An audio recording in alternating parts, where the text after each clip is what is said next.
Live, guys. We are definitely live tonight. I did not know what I was going to do for tonight's video or tonight's live stream, so I decided, hey man, let's go ahead and talk about why I like Gale Weathers, why she is my favorite character in the Scream franchise, and she is the only legacy character to be in all 7 films, including the one we haven't seen it, which I just announced, Scream 7.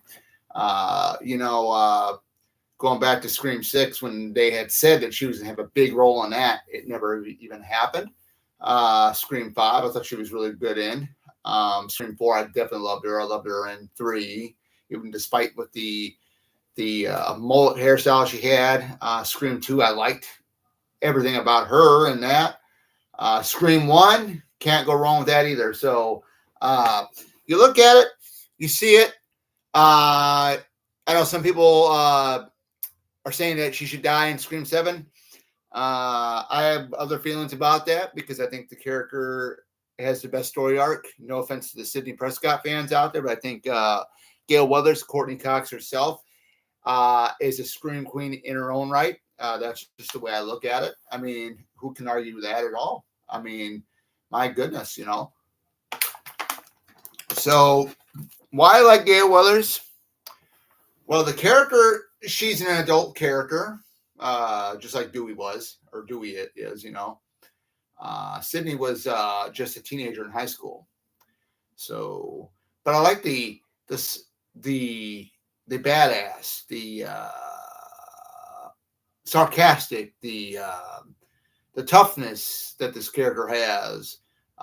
Even in the Scream 7 first trailer we got, let's unmask this motherfucker, like that. And that's what I was like, it got me excited, when I heard her say that, because she means business, and she does mean business, because if you remember in Scream 1, guys, she did save the day.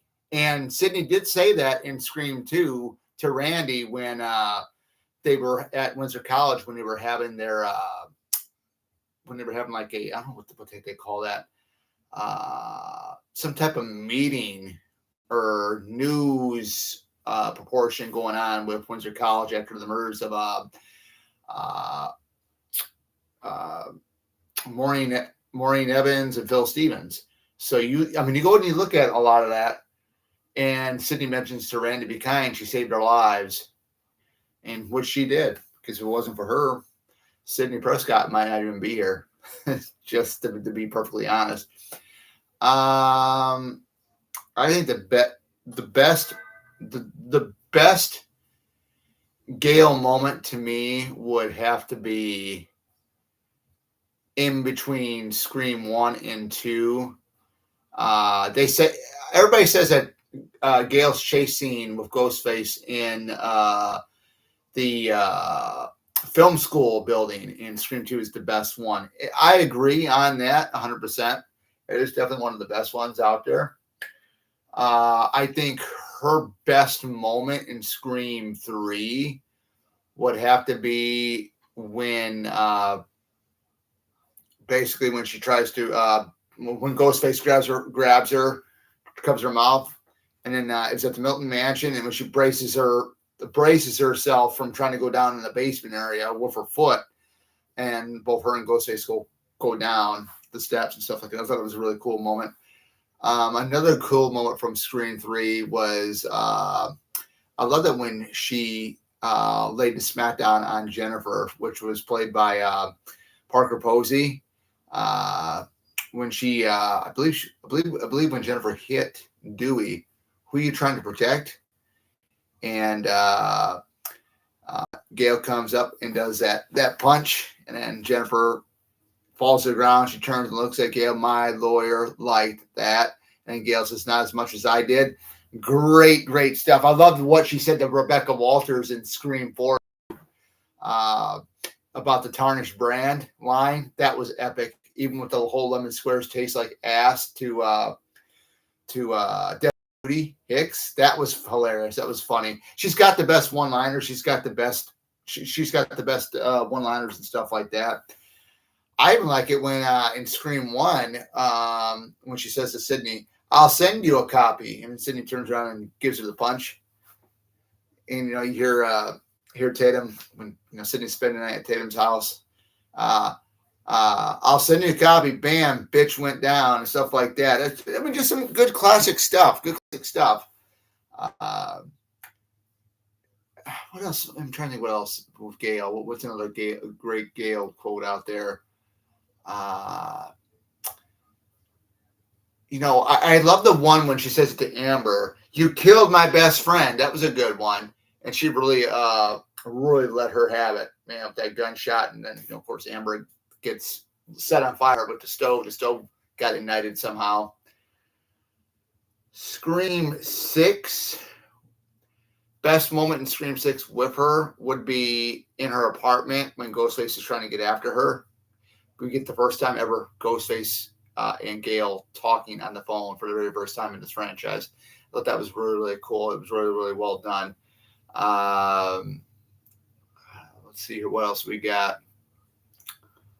I love the whole scene with her and Kenny, the cameraman. Right after she talks to Sydney outside Woodsboro High in the first film, and they were talking about Cotton Weary, and Gale says, "Kenny, does the killer still? I got an innocent man on death row. The killer's still loose." And she says, Del did him to my book copy. Del did him to my book sales or something. And she slaps him across the face. I mean, that was epic, too. That was funny. I just like that. I don't watch these movies on a regular basis. I'm just going by, and I need to get back into watching them.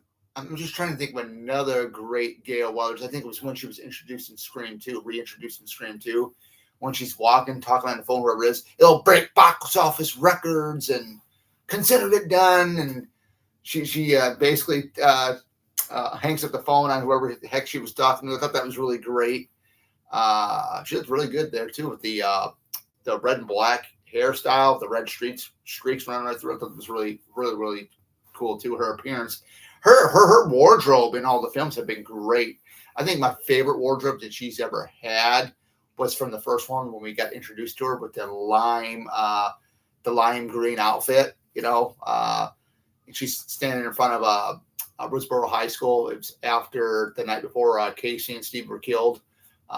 She's working for Top Story. I thought that was really well done too. I mean, what a great introduction to her character. And I've always been a big fan of Courtney Cox. I remember seeing her in the first live adaptation of Masters of the Universe with Dolph Lundgren. She was in that. It was okay. Then her and Jim Carrey in the very first Ace Ventura Detective from '94. That was about a year before she started. She worked on Scream, the original Scream. I think the other piece of wardrobe that I loved that she had was in. There's a lot of them, man. I mean, I love the purple outfit she had in Scream 4, the one where she's talking with Rebecca Walters, or basically when she goes to the book signing where Sydney's doing the book signing for her book Out of Darkness. I love that outfit. It looked really good on her as well. I don't know. I've always gotten vibes with Courtney in Scream, in the Scream franchise as Lois Lane a little bit, because Lance Henriksen's character, John Milton, mentions it about that. Why don't you just leave it dead and buried, or something like that, Lois Lane, something like that to her in Scream 3. And she kind of reminds me of a Lois Lane character, except we don't got a Superman. So, but that's that for that. Best wardrobe, I think another piece of wardrobe I liked seeing her in is from Scream 2, is the outfit that she had on when her and Dewey are getting ready to go to the film school building at Windsor College. I like that whole, the whole thing, the black blazer she had on. He liked I don't know what type of, it was like a white pattern design on both sides here, stuff like that. I thought that was really, really, really good. Even her outfit, the sleeveless outfit that she had on when she was introduced in Scream 2. her yellow outfit that she had in Scream 3 when she's on the set of Stab 3, makes her way on the set of Stab 3. I thought that was pretty good as well. Her wardrobe that she had for some of her wardrobe, most of her wardrobe from Scream 4 was really good. I like the one where her and Sydney go to the cinema club, where Charlie and Robbie are the head of the cinema club at Woodsboro High. The white blazer that she had on in that with the black pants, whew, that was great looking. Even the one where she had when it was right after Rebecca Walters gets killed, right before she gets thrown off the top of the balcony of, I think it was the parking garage, onto the news van. It's like a pinkish blazer, like dress coat she has on, and she goes up and walks up to Charlie and Robbie about wanting to work together with them and stuff like that. I thought that piece of wardrobe she had on was really great. Scream 5, the all red outfit was really, really well done. I love that one. Victoria Darkwood, how are you doing today or tonight? Great to see you here. I love your wardrobe as well. You kind of remind me of Teen Titans Raven. She has like the same kind of setup with the hood and stuff like that. That's really, really cool stuff. I just love seeing that. Hope you're doing well. We're just talking about Gale Weathers, why I like her, and now we're talking about her wardrobe. Scream 5, her all red outfit. I thought that was really, really a good piece right there. She was basically in regular clothing right when she discovered that Dewey was killed. I thought that was pretty good. That wardrobe right there was pretty good. When when she's fully dressed up, it's, I mean, out of this world. Even like in Scream 6, the all blue outfit, you don't get to see the high heels that she has on, but in promo photos for Scream 6, she has lime green high heels. That with the all blue outfit she had on was, wow, amazing. I mean, the way they've dialed up like or dressed Gale Weathers, Courtney Cox in these Scream films is definitely amazing. Yes, it's a combination of the fallen angel with white and dark and a raven with a twist of Viking. That is cool. But you do know who Raven is from DC's Teen Titans? That's what your outfit kind of looks like to me, and it's really, really cool. I really like it. Going back with Gale Weathers' wardrobe, let's see. In Scream 7, we got a glimpse of one of her pieces, which she's wearing the red blazer again. She's got like a leopard print underneath it that she's wearing. And it looks like she had black dress pants on. So really, really cool. Really, really well done. You are welcome. Definitely you are welcome. Let's not forget about the wardrobe she had on in Scream 1 when they are she had it on when she was talking to Sydney, right after Sydney did the punch on her, when she confronted Sydney about the whole thing with the book thing. She's got the brown leather jacket. She's got like I think it's the cheetah print like headband that goes like in her hair to hold her hair back like that. With like the red, was red? I want to say not a coat, but like a jacket, like a dress piece that she has on. I don't know if she had like a checkered skirt with that too. I have to go back and look at the film, but yeah, everything. I think Gale has had the best wardrobe out of anybody in the entire franchise. I always loved I always love the chemistry between her and Dewey, even though her and David Arquette met on Scream 1. And they were in a relationship, and then they eventually got married and stuff. And then, they do have a daughter named Coco together. So I thought that was really cool. A real cool name for a girl, too, Coco. Really awesome. You can tell a little bit there might have been a little bit of tension there in Scream 4 because they were divorced. They were already divorced when they were doing Scream 4, but still their chemistry is like magic in a bottle, I mean, it really is. What else we got with Gale Weathers here that I can say? It's another thing I do like about her. Besides, she's a badass. The wardrobe, the one-liners that she throws out. Oh, the thing when she tells Kenny in the first film is right after when Sydney got tapped by Ghostface for the very first time. She got there too late. She says, Jesus, get the camera. My name's not Jesus, according to Kenny, what Kenny had said. And right after everybody leaves, she looks at Kenny. Kenny, I know you're a little bit overweight, but that means please interpret, move your fat trouble over ass now.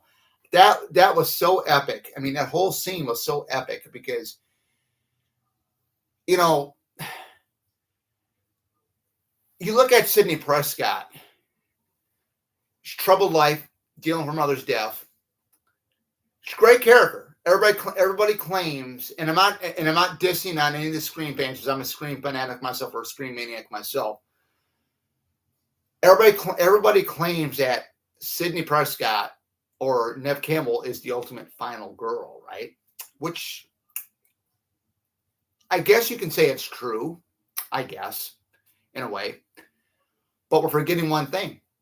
Courtney Cox, Gale Weathers, has been all 7 films, including, you know, like I said, I mentioned with 7 coming out this February. She's been in every single Scream film. So to me, she is right up there with Neve Campbell, Sidney Prescott as a final girl. So I don't think Sidney Prescott is the ultimate final girl. I really don't see that. Because, you know, I think, again, and you can call it out, you can call me whatever you want, but Gale Weathers, Courtney Cox herself, is a Scream queen in her own right. You can't argue with that. She has been in every single movie, including the new one that's coming up. Despite what happened with Neve Campbell with the whole issue with not being paid the amount that she wanted to be in Scream 6, which I understand and I support her on that. But I think Gale should be more recognized, in my opinion. I mean, she doesn't get any. I know there's people say, oh, it's her time to go. Oh, it's her time to go. It'll be her time to go. I've heard things that, you know, Courtney wanted to be killed off in Scream 4. It never happened. I thought damn sure she was going to get killed off in Scream 6, but it never happened. We'll have to wait and see what happens on February 27th. If she survives the 7th installment, we'll have to wait and see. Anything is up for grabs in the Scream movie. I did like how they did the first trailer. There was quite a few new cast members that we didn't even see that are in the film in the first trailer. And I really hope that they don't spoil anything with the second trailer, because my opinion is with movie trailers, they should only show one movie trailer and that's it. Don't spoil anything. But they already did, because when they announced Scott Foley, Matthew Lillard coming back, stuff like that, you guys could have capitalized on having a shock value. Maybe we're still going to get a shock value. Who knows?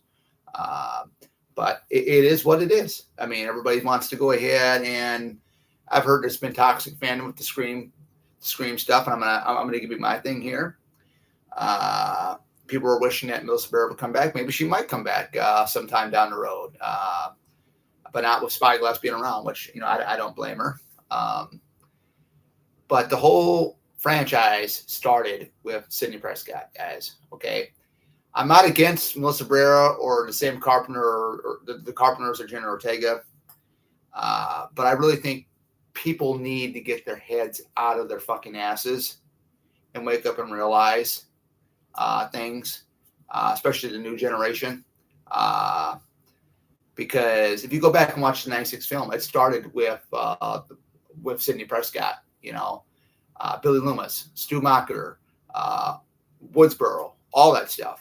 Maureen Prescott, all that, the Maureen Prescott murder. Okay. And then we get to Scream 5. Quite frankly, I'm not a big fan of Scream 5 or Scream 6. But if I had to pick between which one I like the most between the two of them, it would be Scream 5. I just, for some reason, I don't like the I don't like the drama that goes on, but it's a part of it, because I had a couple of friends that are diehard Scream fans here that I met on YouTube here. And I call them, you know, the Scream maniacs, you know, but they just had their live stream earlier. I mean, Horror and Flit from Another World. You guys got to check their channels out. They're really cool. They do a lot of stuff with movie talk, horror. She's a diehard Scream fan. Kyle, he's a Scream fan himself, but he talks about other films and stuff. But yeah, I'm okay with people not liking Gale Weathers. I'm okay with that. But let's be respectful, okay? Let's be respectful to the fans of the character. And it was heart-wrenching when Dewey got killed off. I'll admit that. But it's just a freaking movie, guys. Back in 1987, when Nancy Thompson got killed off in Dream Wars, it was epic. It was huge. I was young. I didn't cry or anything, but looking back at it now, it is sad. But she sacrificed herself for the Dream Warriors, the kids, because she cared about the kids, because she dealt with Freddy in the very first film, defeated him, and she got suckered into being Freddy pretending to be her dad when that was the only way Freddy would be able to beat her is if he got close to her and jabbed her in the stomach multiple times with the razor knife claws that he has. But yeah. I mean, if Gale is going to die in Scream 7, I'm hoping it's going to be epic. I hope she goes out just like Nancy Thompson did in Dream Warriors. That would be epic. It really would be, because it would make Scream 8 with Sydney being all by herself with whoever survives this new installment, because she doesn't have Dewey anymore, and then she wouldn't have Gale anymore if Gale does get killed off. But yeah, I mean, guys, let's be respectful to everybody. If you don't like one thing, please don't, bash people. I'll admit, I mean, I am more of a Gale Weathers fan. Of course, I won't be able to meet Courtney Cox at a convention because she doesn't do conventions, but that's okay. But I still am a Sidney Prescott and Neve Campbell fan because of the Scream franchise. But let's be respectful to people. Let's be respectful to everybody, because not everybody's going to like the same thing that everybody else likes. I mean, it's I know I never thought I was going to get over 282 subscribers on my channel. Never ever thought that I would get this far. I don't have a lot of the high-tech gear to do professional videos. I mean, I got a 4K Insta 360 webcam I use to do my live streams here on YouTube. But yeah, I mean, if you like a certain character from a certain film, somebody says, "Oh, that character's stupid, that character's dumb," don't listen to them, because people like that are a waste of your time. They're full of garbage. They don't know anything. They like to tear down your world. But I'm here to say that I am a die-hard Gale Weathers Courtney Cox fan, and I'll always be. I always will be. And if you don't like it, hey, that's your problem, not mine. So you better start getting used to it, because that's this is Oracle here telling the truth here. But with further ado, guys, I'm going to go ahead and end this live stream. You guys now know why I like Gale Weathers. Badass, best one-liners, best wardrobe, best story arc. So there you go. Take care. You guys have a great night. I'll see you guys back here next weekend, because this coming Friday, I'm off from work. Took that off. I'm going up to Chicago for Days of the Dead. Going to meet at least 5 people, hopefully. And I'm really, really stoked, because I got my poster stuff packed up, ready to go. And it's going to be a great, great time. I even got the tickets for the March show that's in March of next year. I'm really excited because we got Josh, I think, Pius, that's how you say his name, Detective Walls from Scream 3, which I'm really excited. And then Diane Franklin. So they got many more guests to announce. We'll see. Possibly in March, possibly might meet 3 people at that convention in March. We'll have to wait and see who else they're going to have come. But with further ado, that's all I got for tonight. You guys have a great one, and I'll see you guys back here next week. See you later.